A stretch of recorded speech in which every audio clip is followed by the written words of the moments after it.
Na disciplina de ética, o estudo norteador foi o conceito de pensamento, oportunizado pelas reflexões realizadas em sala de aula. Refletimos sobre a ação dos pensamentos no nosso dia a dia. Quais são positivos, como podemos enriquecer a nossa consciência com esses pensamentos positivos e como diminuir a ação dos nocivos. Por meio da literatura dos livros O que eu ganho com isso, de Jaqueline Mioto Zoletti, e da Carteira Recheada, de Maria Lúcia da Silveira, exploramos com as crianças quais pensamentos surgiam no ambiente mental dos personagens, fossem eles positivos ou negativos, e quais eram os valores que apareciam no desfecho da história. Utilizamos imagens como essas. O que vocês sentem ao observar essa família?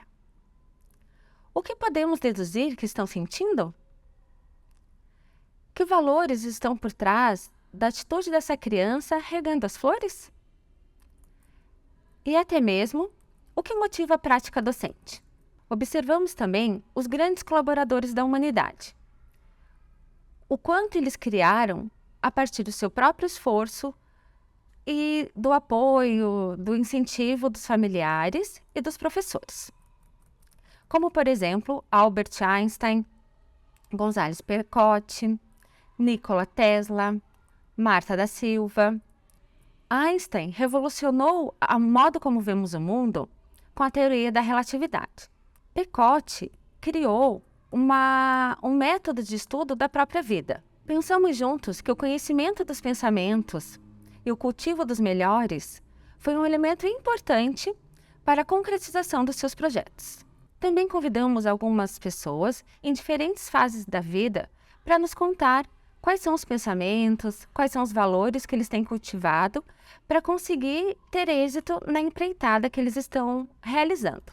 Vivemos muitas experiências com as crianças durante a realização dessa atividade. Muitos momentos em que eles foram capazes de identificar um pensamento e avaliar se aquele pensamento era o que eles queriam cultivar ou não, e escolhemos uma dessas experiências para relatar para vocês. Uma criança apresentava o pensamento de timidez e também o pensamento de falta de confiança em si mesma. Raramente manifestava o que pensava, tanto nos conteúdos curriculares, como também na interação com os pais. Ao observar esse momento, a chamamos para conversar individualmente fora da sala. E perguntei por que ela não compartilhava o que ela havia escrito no caderno, o que ela havia estudado. Que é importante compartilhar, que esse momento é um momento que a turma amplia o seu conhecimento. Também expliquei que era importante se defender dos amigos, quando eles apresentam pensamentos negativos e até de condutas inadequadas. Algumas semanas após, ela começou a levantar o dedo para participar e solicitando a vez para responder. Quando a chamava, ela dizia que havia esquecido. Com o propósito, de não pressionar e malograr essa pequena superação, deixava passar.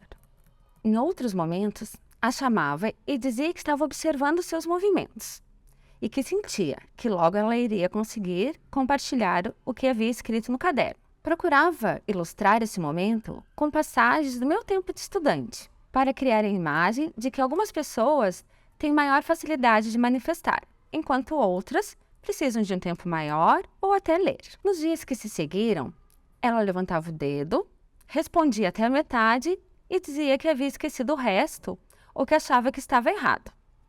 Mas no caderno estava escrito corretamente a resposta. Algumas semanas depois, a chamamos para conversar novamente. Disse que estava surpresa e feliz com a sua superação. E o que ela responde geralmente está de acordo com o esperado, com o conteúdo que está sendo estudado.